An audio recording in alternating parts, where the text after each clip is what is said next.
visto algunos conceptos bien generales que hemos visto en la anterior clase. Hoy en realidad he preparado una clase que va a ser un poco más práctica.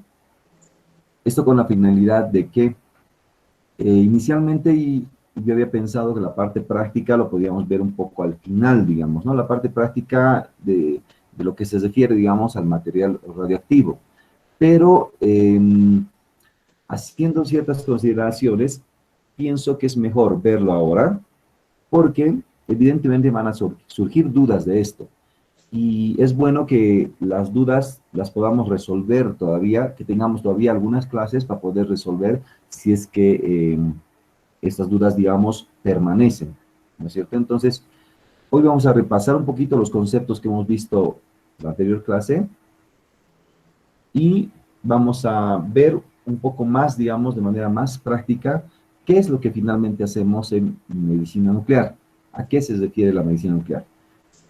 Bien, entonces, ya antes habíamos visto estos conceptos de manera muy general, lo vamos a volver a ver ahora, y voy a elegir simplemente a alguien igual al azar para que me dé estos dos conceptos, ¿no? De manera muy básica, general.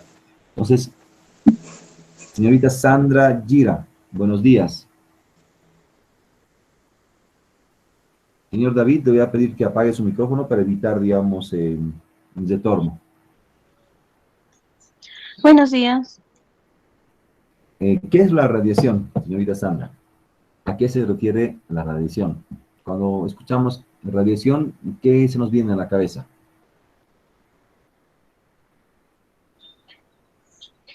Es toda energía electromagnética que atraviesa la materia.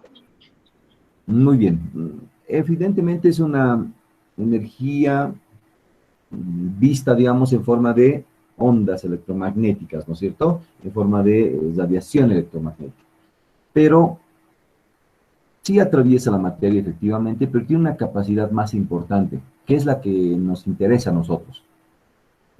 Esta onda electromagnética transporta energía, y esta energía es la que va a ceder a toda materia, digamos, con la cual interactúa esta onda. Bien, entonces lo más importante de la onda electromagnética, aparte de que es una onda electromagnética, es entender que esta tiene la capacidad, digamos, de transportar energía. Y esta energía se la va a ceder a aquel material con el cual interactúa.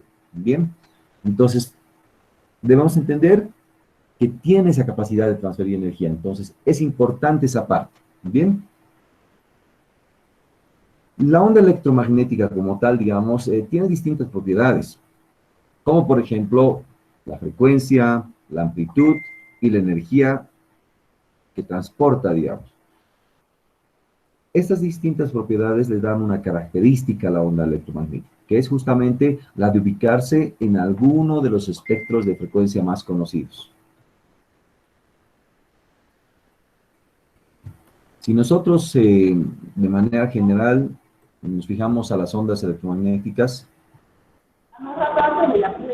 como un efecto, digamos, como una característica que tienen ellas de tener frecuencia, amplitud y energía, nosotros podemos dividir, digamos, esta onda electromagnética en diferentes ondas de longitud.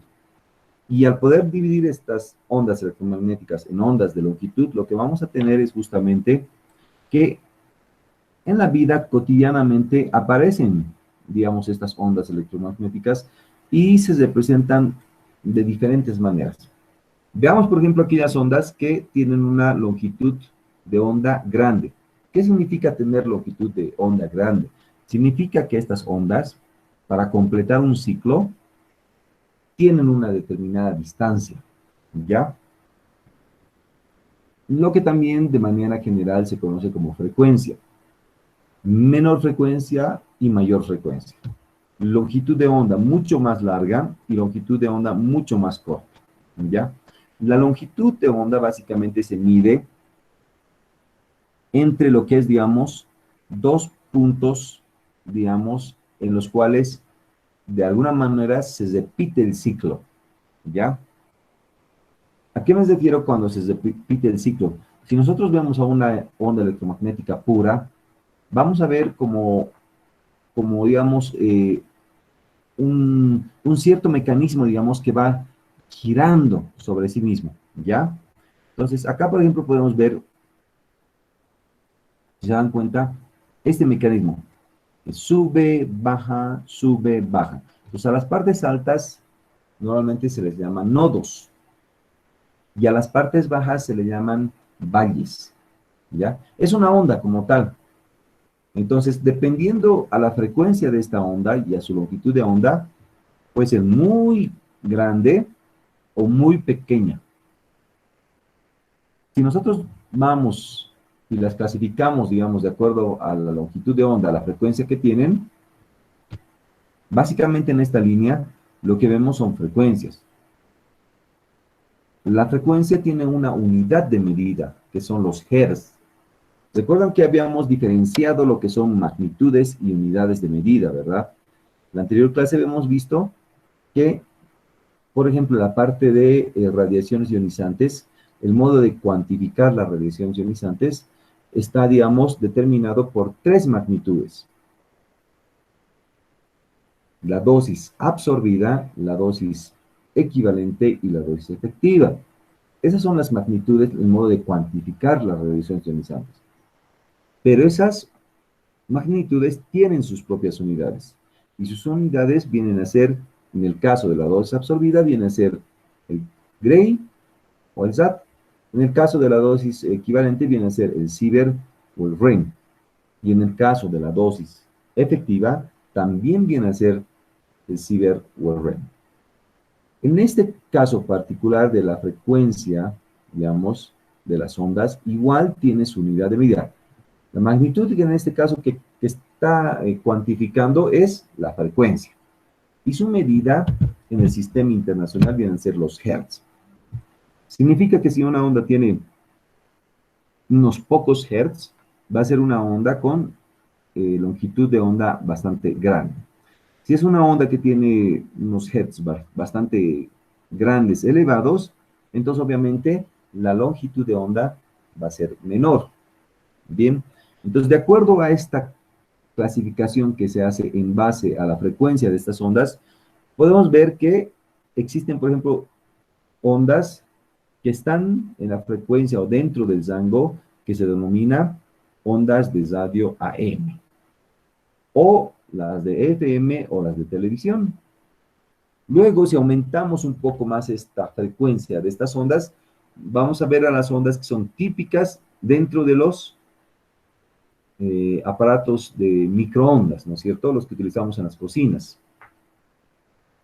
Si seguimos aumentando la frecuencia de las ondas, vamos a tener a las ondas que se clasifican dentro de las ondas infrarrojas. Ahora, ¿cuáles son las ondas infrarrojas? Normalmente las ondas infrarrojas se generan en aparatos que de alguna manera, digamos, producen calor, ¿ya? Por ejemplo, una estufa eléctrica. Ustedes deben, seguramente alguno de ustedes ha debido ver alguna estufa eléctrica en funcionamiento y lo que va a ver es que se pone rojo incandescente, ¿no es cierto? Si encendemos esta estufa eléctrica, vamos a ver que se pone rojo incandescente. Y ese color en realidad nos está indicando que está emitiendo ondas infrarrojas, o sea, del tipo infrarrojo. Y ese es el calorcito que nosotros finalmente sentimos, que transmite hacia nuestros cuerpos. Entonces, si seguimos aumentando la frecuencia de las ondas, vamos a encontrar un pequeño rango de aquellas que son consideradas las ondas visibles.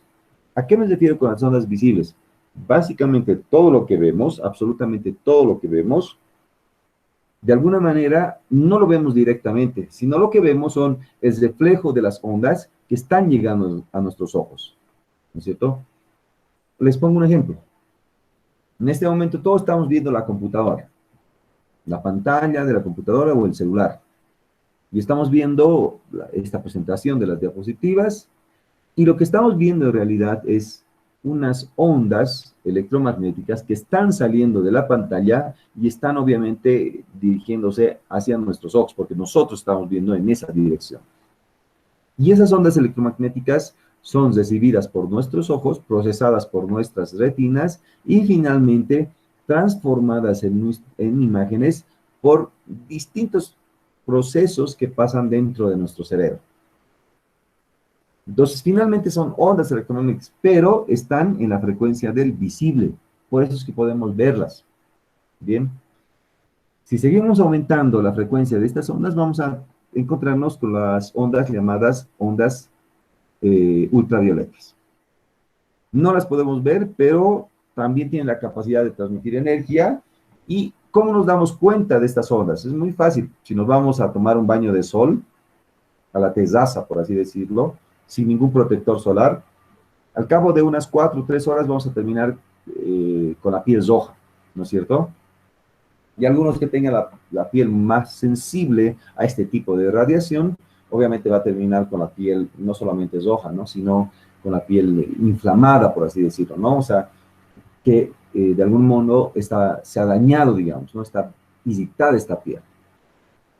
Si seguimos aumentando la frecuencia de estas ondas, entonces vamos a encontrarnos con las ondas características de los equipos generadores de rayos X. Todos los días nosotros, dentro de nuestro trabajo, obviamente, hacemos uso de este tipo de ondas. No las vemos, no se ven, no son visibles, pero sí a través de ellas obtenemos imágenes de nuestros pacientes, de cierta patología o de cierta parte del cuerpo de nuestros pacientes. Entonces, si aún seguimos aumentando la frecuencia de estas ondas, entonces nos vamos a encontrar dentro de aquellas ondas que pueden ser consideradas, digamos, ondas, digamos, gamma por lo general, pero con bastante energía, y que por lo general, digamos, son emitidas por muchos de los materiales radioactivos que utilizamos en medicina nuclear. Obviamente, la naturaleza nos presenta una cantidad grande de material radioactivo, pero no todo el material radioactivo es utilizado, digamos, en el área de la medicina, ni siquiera en el área de la industria. Son contados los materiales radioactivos que utilizamos para las aplicaciones en salud, por ejemplo. Bien, entonces, estos materiales tienen una cualidad, que es la de emitir radiación. ¿Qué tipo de radiación? Para los fines del curso, la radiación que emite es de tipo ionizante. ¿Qué significa que sea ionizante? Que tiene la capacidad de, primero, de esa radiación transferir cierta energía a nuestros tejidos, y nuestros tejidos, dentro de nuestros tejidos, básicamente dentro de nuestras células, tienen la capacidad de ionizar las estructuras que están adentro. Vale decir, por ejemplo, en el citoplasma, que es básicamente, en su mayor porcentaje, agua, ¿qué es lo que va a provocar? Va a ionizar esas moléculas de agua. Ya sabemos que la ionización es mala, ¿no es cierto? Que cuando se ionizan moléculas de agua, en realidad, dentro de nuestras células, lo que ocurre básicamente es prácticamente una muerte celular. ¿Por qué? Porque al ionizar las moléculas de agua, por ejemplo, del citoplasma, que es parte de nuestras células, lo que vamos a provocar es que las estructuras internas que están dentro de la célula, las moléculas internas, no trabajen de forma adecuada. Y al no poder trabajar de forma adecuada, esa célula va a iniciar el mecanismo de apoptosis, lo cual significa, va a iniciar su muerte celular, así decirlo. Bien, entonces, tenemos que entender que si bien no vemos esa radiación, porque tienen unas ondas, una frecuencia bastante alta, igual vamos a sentir sus efectos. No solo se trata de no verla, sino que vamos a sentir sus efectos. Bien, y en medicina nuclear existen no más de 10, digamos, tipos de materiales radioactivos que utilizamos con diferentes propósitos. El más utilizado en nuestro medio acá en Bolivia es el tecnesio metestable, ¿no es cierto? Es el tecnesio metestable, que a su vez, digamos, decae del molibdeno. Ya habíamos visto que dentro de la tabla de los elementos, obviamente cada uno de estos elementos químicos se posiciona en una determinada, digamos, en un determinado lugar.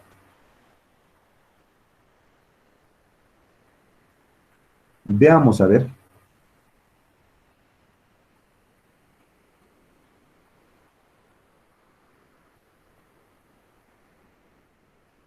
Esta es la tabla periódica de los elementos.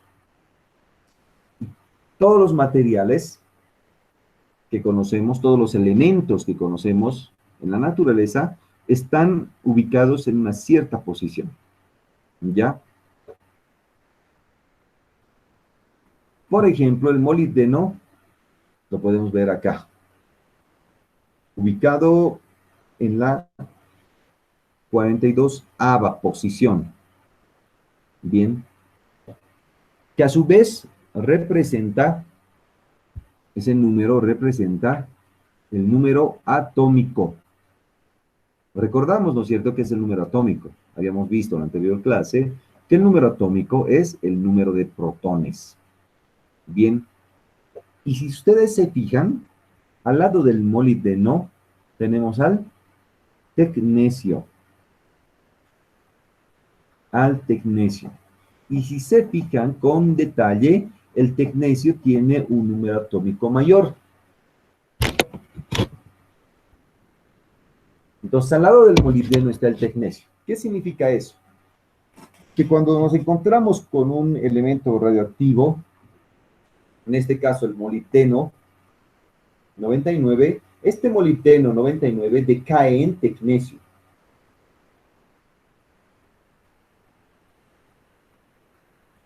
Y a su vez este tecnecio decae en otros elementos radioactivos. Pero lo más importante para la medicina nuclear de este decaimiento es que el tecnecio, ¿no es cierto?, cuando decae, emite una radiación de tipo gamma. Esta radiación de tipo gamma tiene una determinada energía y es capaz de transferir una determinada energía. Esa energía lo que va a provocar en los tejidos de nuestro cuerpo es ionización. Ya sabemos qué significa producir ionización en los tejidos, ¿no es cierto? Siempre va a significar que las células de ese tejido, en realidad las estructuras internas a las células de ese tejido, van a quedar ionizadas. Sabemos que las moléculas y las estructuras internas a las células, a nuestras células, son neutras para que trabajen bien, en general, obviamente. Si estas moléculas llegan a ionizarse, lo que van a provocar es dentro la aparición de fuerzas electromagnéticas. Y cuando aparecen estas fuerzas electromagnéticas dentro de las estructuras celulares internas, lo que vamos a ver es básicamente una ruptura de estas moléculas, y al ver una ruptura de estas moléculas vamos a poder fácilmente apreciar lo que es la apoptosis celular. Por ejemplo, dentro del núcleo de la célula se encuentra la cadena de ADN. ¿Qué significa la cadena de ADN? Significa toda la información que necesita esa célula. ¿Para qué? Para vivir, para reproducirse, ¿no es cierto? Y también para morir. Porque es a partir de esta cadena de ADN que se genera justamente la capacidad, digamos, de determinar la apoptosis celular, por ejemplo. Esta cadena de ADN que está dentro del núcleo de las células es bastante compleja y es bastante larga. Seguramente cuando digo cadena de ADN, algunos se imaginarán, sí, debe ser así de largo, digamos, unos 2 metros enrollados. Algunos imaginan, ¿no es cierto?, una cierta longitud.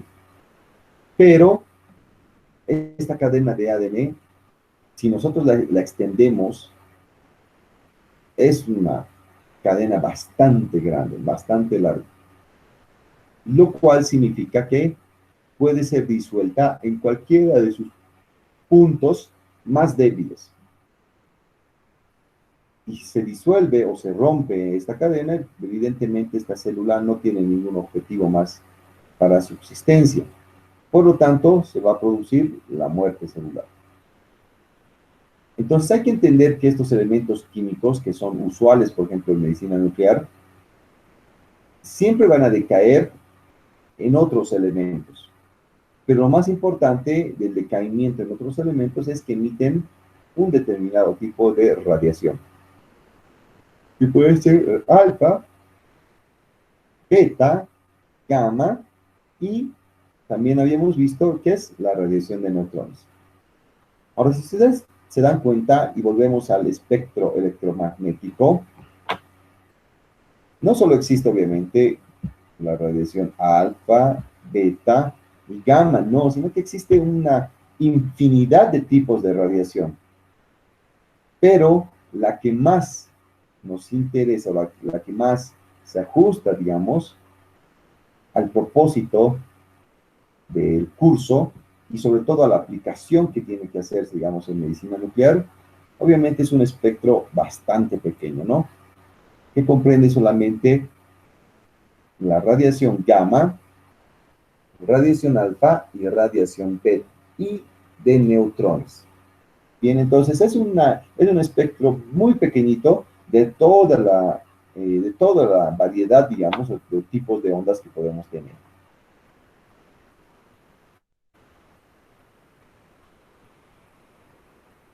Bien, entonces, lo más usual en medicina nuclear, el radioisótopo más utilizado, suele ser el tecnesio 99 metaestable. Este elemento tiene la capacidad de emitir radiación gamma. Y esa radiación gamma va obviamente a interactuar con el medio. Y a partir de ello, podemos nosotros, digamos, obtener, por ejemplo, imágenes en lo que es medicina nuclear. Para poder, digamos, nosotros obtener imágenes en medicina nuclear, lo primero que hacemos es determinar, digamos, al paciente y la patología que el paciente está atravesando. Esa patología, obviamente, debe tener algún origen, digamos, ¿no es cierto? Y a nosotros nos interesa ver de manera, digamos, a través de las imágenes que vamos a obtener, si esa patología es que va a complicar, digamos, algunos otros tejidos o puede incluso complicar la vida del paciente. Lo vamos a poder determinar en las imágenes a partir de la radiación que se está generando dentro de este espacio, por así decir. Pongamos un ejemplo textual. Digamos, pues, que tenemos un paciente que tiene una patología pulmonar y nosotros les administramos material radiactivo.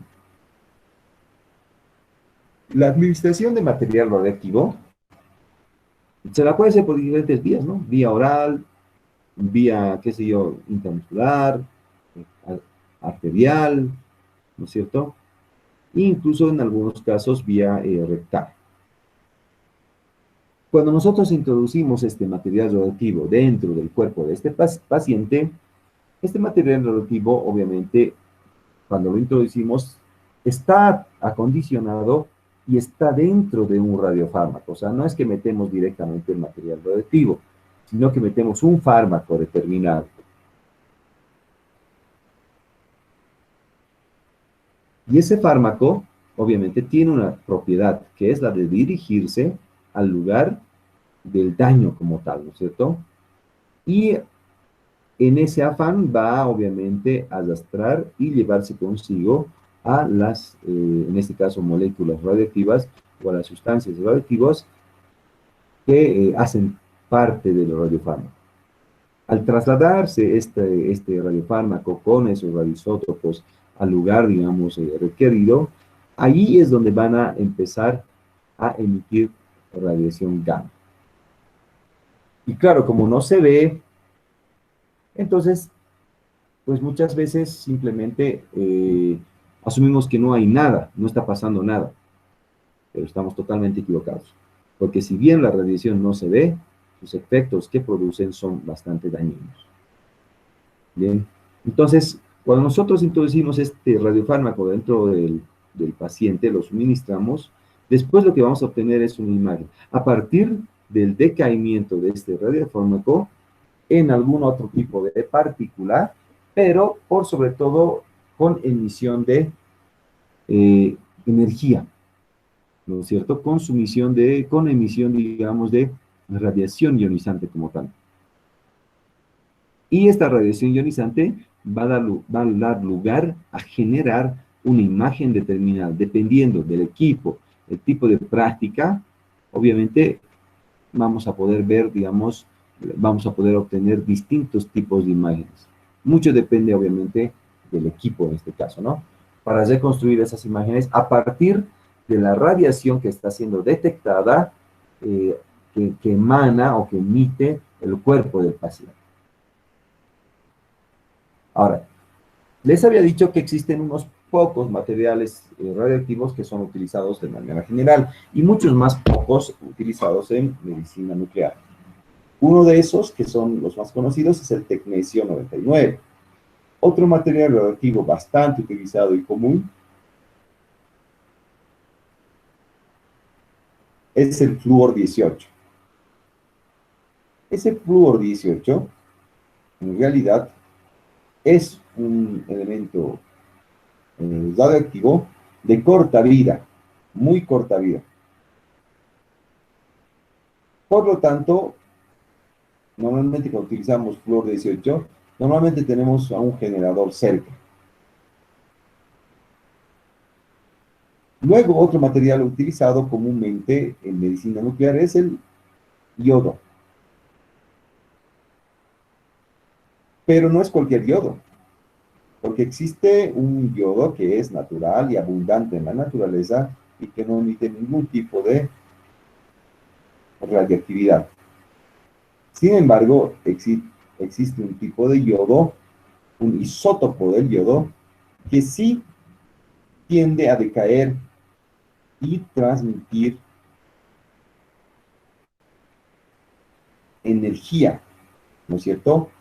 Que nos va, de cierta manera, digamos, a ayudar a formar las imágenes. Vamos a ver más adelante cómo se forman las imágenes, no se preocupen. Pero lo más importante es entender justamente esa radiación que emiten estos radioisótopos. Y no solamente qué tipo de radiación emite, sino también poder cuantificar la cantidad de radiación que está emitiendo.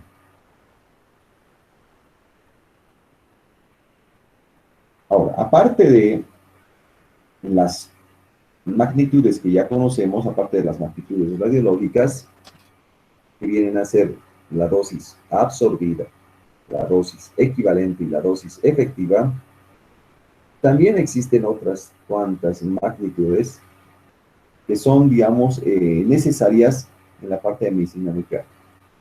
Y una de las magnitudes bastante importantes, magnitud estoy hablando, en medicina nuclear tiene que ver con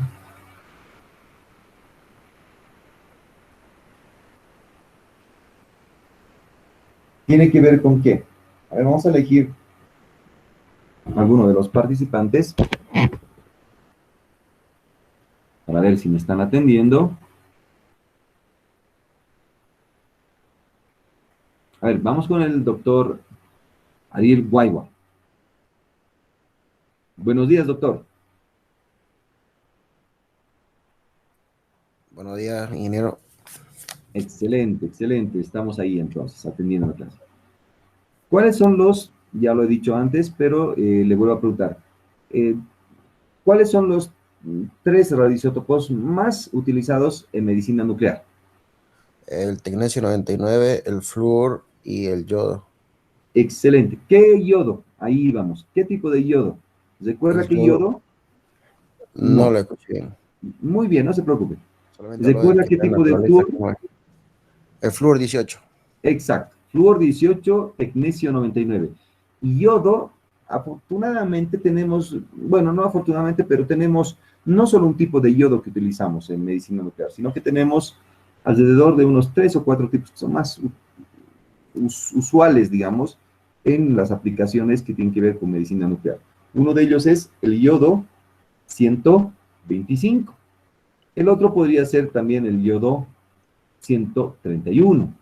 Y también existe otro tipo de yodo, el 127, por ejemplo, o el 129, que también podemos utilizarlo, digamos, en ciertas aplicaciones. Sin embargo, los dos muy comunes son el yodo 131 y el yodo 125.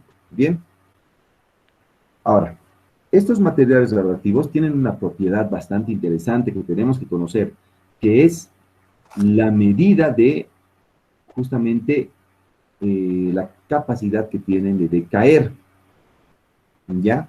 Esa capacidad que tiene, esa capacidad de decaer es bastante importante para la medicina nuclear, porque a partir de ello vamos a determinar nosotros una dosis que vamos a administrar para obtener, digamos, en este caso, el objetivo, ¿no es cierto?, la obtención de la imagen de aquella zona que presenta daños, y a su vez también vamos a poder determinar la dosis para saber cuánto le vamos a inyectar o le vamos a suministrar a este paciente, ya sea por vía oral, intravenosa, o mejor dicho, a través de alguna inyección, o en algunos casos de manera, digamos, una vía rectal.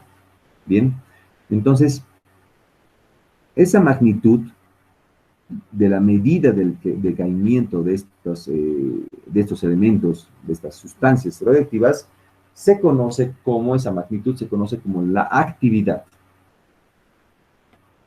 Bien, la actividad es justamente la medida del decaimiento de estas sustancias radioactivas. Y esa medida de decaimiento de estas sustancias radioactivas nos va a ayudar a determinar, por ejemplo, la dosis, la cantidad de material radioactivo, obviamente en forma de radiofármaco, que vamos a suministrar al paciente. Bien.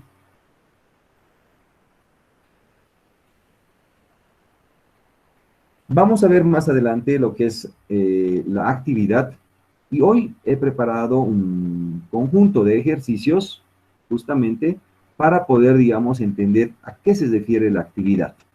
Bien, sin embargo, antes de ver esto, porque nos va, vamos, no solamente a definir qué es la actividad y a determinar, digamos, cuál es su unidad de medición, también vamos a hacer algunos ejercicios, justamente para poder determinar la actividad de estos elementos radioactivos. Pero antes vamos a repasar y vamos a ver los efectos, digamos, que podemos observar nosotros cuando alguien o un paciente, una persona, se somete a la radiación ionizante. Entonces, la radiación ionizante, en principio, tiene dos tipos de efecto. El efecto determinista y el efecto estocástico o probabilista. También se conocen como efectos directos y efectos indirectos, que es justamente el mecanismo de acción dentro de las células. Cómo va, digamos, a afectar o cómo va a accionar, cómo va a desarrollarse, digamos, dentro de las células, ¿no es cierto? ¿Qué efectos va a tener la radiación ionizante dentro de las células? Y obviamente eso se relaciona con los mecanismos de acción, que también se conocen como efecto directo o efecto indirecto. Sin embargo, habitualmente esto lo vamos a ver como efecto determinista y efecto estocástico. El efecto determinista es obviamente aquel, digamos, efecto que vamos a ver en forma de daño biológico. Ese daño biológico se va a determinar justamente, digamos, a través de una determinada cantidad de radiación que ha recibido ese paciente o ese tejido. Y el efecto, en este caso estocástico, es justamente un daño biológico que tiene la probabilidad de aparecer o no aparecer y que va a estar determinado por la radiosensibilidad que tenga el tejido que está siendo expuesto a este tipo de radiación.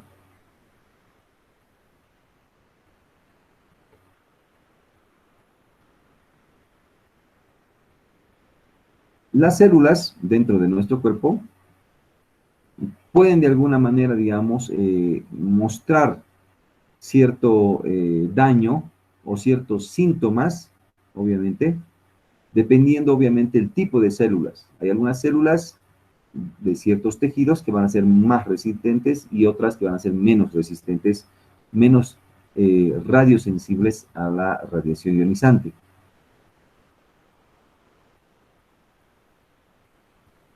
Dependiendo del tipo de células, vamos a ver igual dos efectos, el efecto somático y el efecto genético. El efecto somático va a tener que ver justamente con los síntomas que finalmente va a presentar, digamos, el paciente que ha sido irradiado, o obviamente las células que han sido sometidas a radiación. Mientras que el efecto genético va a afectar directamente a la capacidad de regeneración de las células, porque va a afectar, digamos, como tal, la configuración del ADN de estas células. Y al afectar esa configuración del ADN, vamos a afectar su capacidad reproductiva.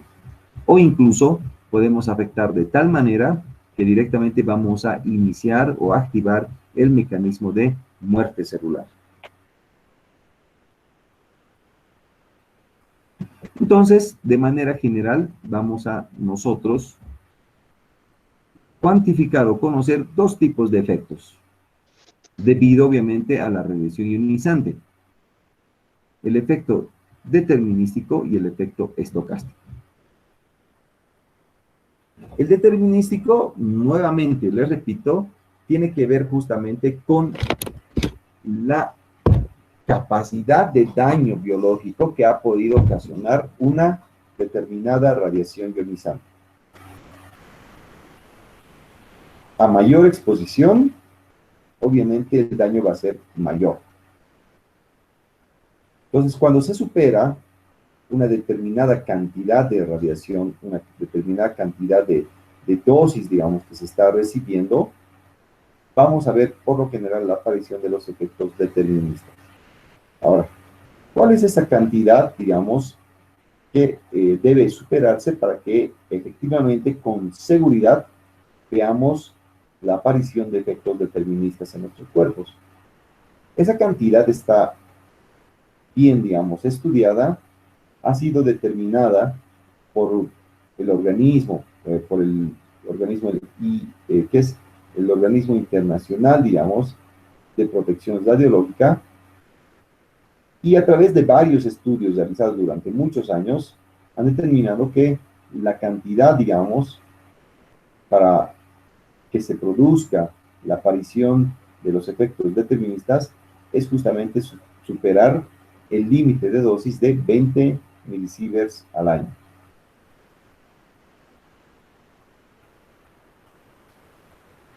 Esa determinada cantidad,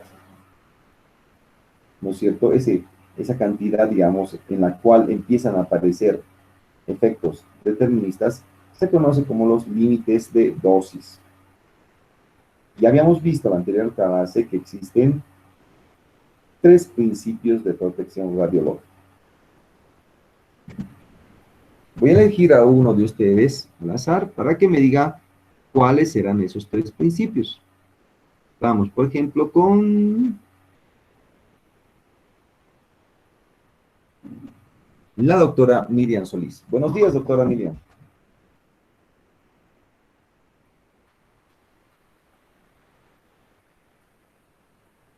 Doctora Miriam, buenos días. Debemos activar el micrófono. Buenos días. Buenos días, mujer. ¿Cuáles eran esos tres principios de protección radiológica? Si no me equivoco, justificación, optimización y límite de dosis. Sí, estamos bien. Justificación, optimización y límite de dosis, ¿no? Esos son los tres principios de protección radiológica. Muchas gracias, doctora Miriam. Entonces, el límite de dosis es justamente el que nos va a definir a partir de qué cantidad vamos a empezar a ver uno de estos dos efectos. Específicamente, el efecto determinista cuando se supera el límite de dosis. Si una persona, ya sea paciente o trabajador, se expone a radiación ionizante y supera el límite de dosis establecido, lo más seguro es que al cabo de un cierto tiempo vamos a empezar a ver esos efectos. ¿Cómo los vamos a ver esos efectos? A través de un cierto daño biológico que se va a manifestar obviamente en forma de alguna enfermedad, digamos, que va a padecer la persona. Si no se supera el límite de dosis, pero resulta que somos bastante radiosensibles, vamos a ver los efectos estocásticos, o sea, que puede o no haber daño biológico, obviamente va a estar sujeto a la cantidad de radiación que está recibiendo la persona, pero que puede o no dañar como tal, digamos, las estructuras, digamos, internas de las células y de alguna manera ionizarlas y provocar, digamos, un daño mayor, ¿no? Un daño biológico. Entonces, el efecto estocástico puede o no puede aparecer y eso va a estar determinado, digamos, en las personas por la cualidad de radiosensibilidad que tengan sus tejidos o su cuerpo. Bien, entonces esos son los dos efectos importantes, predominantes, cuando alguien se somete a radiación ionizante.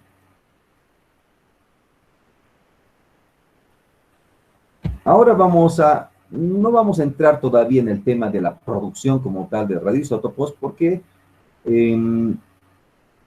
eso lo vamos a ver un poco más adelante. Lo que vamos a ver ahora es como tal esa magnitud, permítame, voy a cambiar de diapositiva, esa magnitud que tiene que ver con la cuantificación de la medida en la cual un determinado radioisótopo decae, emite energía, ¿no es cierto? Decaimiento significa justamente dividirse en otras partículas más pequeñas y emitir cierta cantidad de energía.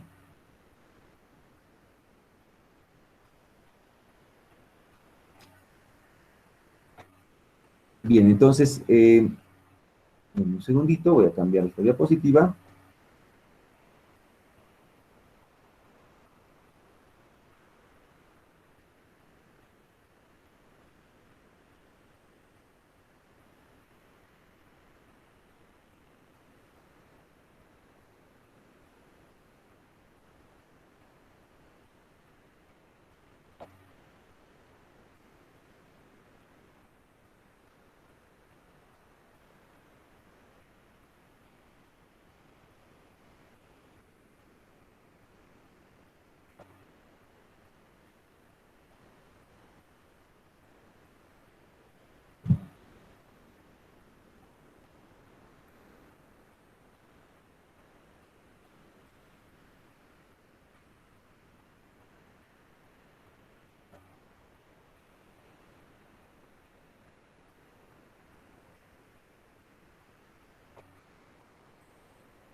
Ah, ¿se cortó?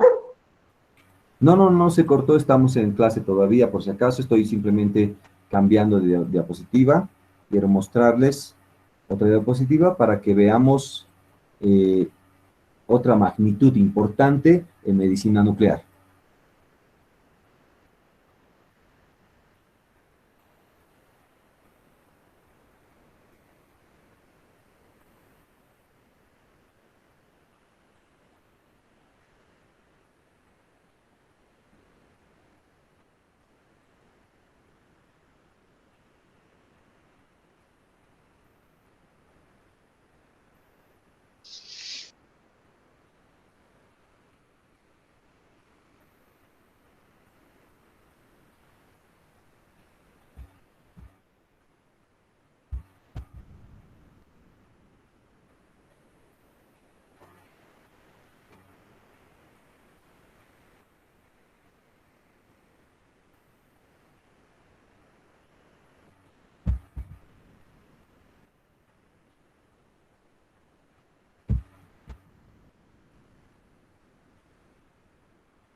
Bien, entonces, les decía, otra magnitud bastante importante en medicina nuclear es justamente la que se conoce como actividad. Bien, y esa actividad tiene una determinada medida, ¿ya? La actividad se mide, digamos, en unidades internacionales de dos formas, en Curies y becquerels, o becquerels en todo caso, ¿no es cierto? ¿Qué significa justamente esa medida de la actividad? Tiene que ver justamente con la capacidad que tienen los radioisótopos de caer en otros elementos. Un radioisótopo que tengamos, por ejemplo, el tecnecio 99 o el molibdeno 99 en realidad, va a decaer en tecnecio 99, ¿ya? Y ese tecnecio 99 a su vez va a decaer en otras partículas. Pero lo más importante es que al decaer también va a emitir energía. Y particularmente el tecnecio 99 emite radiación gamma. Y es esa radiación gamma la que nos va a ayudar a generar las imágenes. Bien, pero tenemos que saber cuán rápido decae ese tecnecio 99. Y la medida de ese decaimiento justamente viene a ser el Curie o el becquerel. Bien, el Curie, por ejemplo, es la unidad, ¿no es cierto?, que se utiliza para medir la actividad que tiene un radioisótopo. ¿Qué es la actividad? Es justamente esa cualidad que tienen los radioisótopos de decaer, de desintegrarse en otros elementos radioactivos. Menores, obviamente, ¿no? Con menor, en este caso, número atómico. Pero al decaer en otros elementos radioactivos, va a decaer justamente emitiendo un cierto tipo de energía. ¿Ya? Entonces, nosotros para poder obtener una buena imagen, tenemos que determinar cuánta actividad vamos a inyectar a nuestros pacientes o vamos a suministrarlas por otra vía. Puede ser, por ejemplo, por la vía oral. En el caso del yodo, por ejemplo, normalmente el yodo se suministra vía oral. Puede ser a través de alguna solución líquida o a través, digamos, de algunas pastillas. Pero necesitamos saber cuánto le vamos a dar, ¿no es cierto? Y cómo medimos en la práctica, qué verificamos justamente para darle. Vamos a verificar la actividad que tiene ese radioisótopo. Antes de entrar directamente al cálculo como tal de actividad, quería compartir esta imagen con ustedes que tiene que ver justamente con aquella propiedad que tienen los elementos radioactivos de decaer, debido justamente a la inestabilidad de sus núcleos atómicos que puede producirse por la interacción con algún tipo de radiación. En esta figura que vemos acá, vemos una figura, digamos, representando a los elementos de la tabla periódica, ¿no es cierto?, a los elementos químicos. Y los representamos a través del número de protones y el número de neutrones que tienen, ¿ya? Entonces, en el eje X estamos colocando el número de protones. En el eje Y estamos colocando el número de neutrones. Recuerdan que les había dicho en la anterior clase que a medida que los átomos se vuelven más pesados, o sea, aumentan su masa atómica, esos átomos se van a volver más inestables. O sea que van a tender a decaer. Y a medida que aumenta su masa atómica, la proporción de neutrones va a ser mucho mayor que la proporción o la cantidad de protones. Justamente este gráfico nos muestra aquello. Sí, idealmente, todos los elementos químicos tuvieran la misma cantidad de protones y neutrones, lo que veríamos acá sería una línea justamente ¿no es cierto?, oblicua, que está justamente proporcional. O sea, Por ejemplo, para 2 protones, 2 neutrones.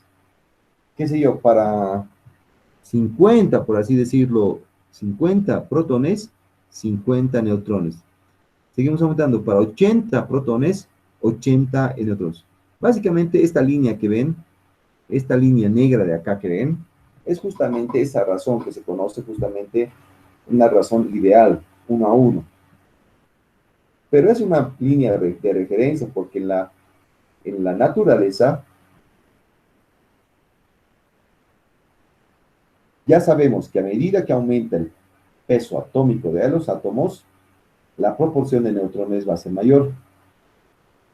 Y es justamente esta franja amarilla que vemos acá, la que realmente nos muestra, es una representación más objetiva de la naturaleza, donde vamos a ver que a partir de, por ejemplo, una determinada cantidad de protones, 50 por decirles, si nosotros subimos en línea recta, interceptamos esta franja amarilla, en algún punto, alguno de estos puntitos va a corresponder justamente a esa cantidad de 50 protones, o sea, va a ser un elemento químico, ¿no es cierto? Y si proyectamos ese punto para saber cuál es la proporción de neutrones, automáticamente vamos a ver que es esta franja amarilla, la proporción, digamos, ya no es, digamos, 1 a 1, o sea, ya no son 50 protones y 50 neutrones, sino que resulta que son 50 protones y ya terminan siendo 55 neutrones o 60 neutrones. Y a medida que el peso atómico aumenta en esta franja, obviamente la proporción de neutrones va aumentando, ¿no es cierto? Va incrementando mucho más que la cantidad de los protones. Bien, entonces, vamos a vamos a hacer un pequeño receso acá, y les voy a pedir que por favor todos alistemos hojitas y lápices, ¿ya? ¿Por qué? Porque vamos a empezar a hacer un trabajo práctico que tiene justamente que ver con determinar la actividad, ¿ya? He decidido que vamos a hacer esto hoy. Estaba en realidad esto previsto para hacer prácticamente entre el penúltimo y el último día de clase, pero yo estoy seguro que van a surgir muchas dudas. Y si vamos a hacerlo el último día de clase, obviamente no nos va a quedar ninguna clase para poder reforzar eso. Y si lo vamos a hacer el penúltimo día, seguramente vamos a tener mucho material para el último día de clase que tampoco nos va a dar el tiempo para poder reforzar eso que vamos a ver hoy día, que es básicamente la determinación de la actividad y su cuantificación. ¿Bien? ¿Por qué he decidido que lo veamos esto? Porque en realidad eso es un aspecto bien práctico. Es uno de los aspectos más prácticos que nosotros vamos a ver en medicina nuclear. La teoría está ahí. La cuestión práctica siempre trae mayor dificultad. Entonces, prefiero que hagamos conmigo este tipo de ejercicio hoy, para que si queda alguna duda, pues tengamos todavía algunas clases para poder, digamos, resolver esas dudas, ¿ya? Y evidentemente, teniendo en cuenta que no estamos muy acostumbrados a hacer cálculos, obviamente no nos va a ser tan sencillo. Nos va a generar un poquito de trabajo, un poquito, digamos, de complicación, el poder determinar la actividad de un elemento radioactivo y poder cuantificar esa actividad. Bien, entonces, voy a pedirles, en el momento del receso, prácticamente vamos a tener un receso a las 9:30, faltan unos 7 minutos.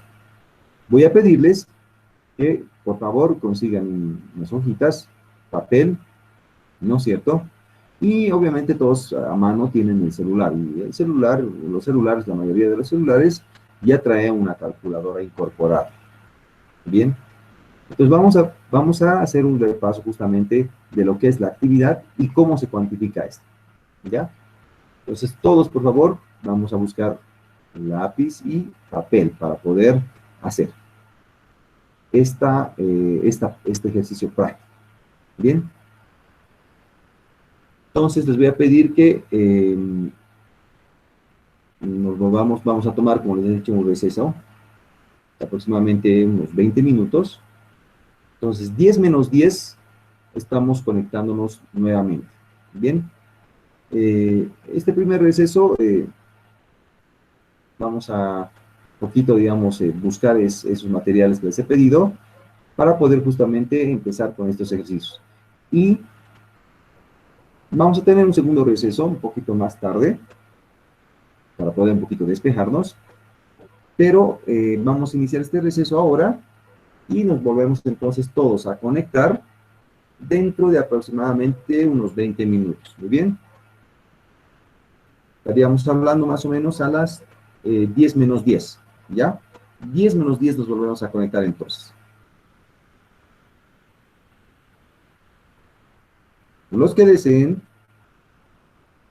pueden salir de la reunión y volver a ingresar. Me imagino que por motivos logísticos, para poder, digamos, para que ustedes tengan la clase grabada como tal y no tengan este deceso que es relativamente largo, sin nada, digamos. Entonces yo creo que vamos a parar como tal, digamos, la grabación seguramente, y nos volvemos a conectar entonces a las 10 menos 10. ¿Está bien? Está bien. Excelente. Muy bien, licenciado. Entonces, a las 10 menos 10, dijo Lice.